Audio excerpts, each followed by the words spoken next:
At first glance, video games seem to be reserved for an audience of insiders. Yet the industry is one of the most lucrative in the world, with sales of almost $200 billion in 2023 alone. Gaming, as it's commonly known, is found across all age groups and all continents. Africa is a fast-growing market, and today it wants to make the most of its opportunities by developing 100% African entertainment. When you look at the big hits, it's always the bearded white guy or the sexy girl who's going to do great things with her legs.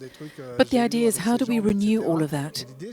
How do we tell other stories thanks to African video games and people who want to talk about tradition, or collaborate on projects that are a little bit more international by bringing their different stories and even their knowledge in the broadest sense? Collaboration, yes, but on a win-win basis, an essential factor in establishing Africa in this global ecosystem. And why not see a blockbuster emerge from the continent?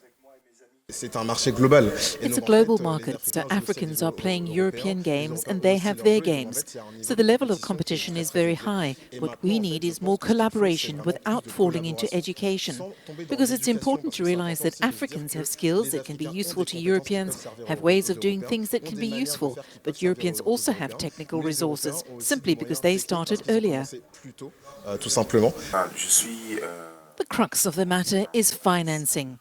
But how can Africa attract more investors to this emerging market? A lot of it is information.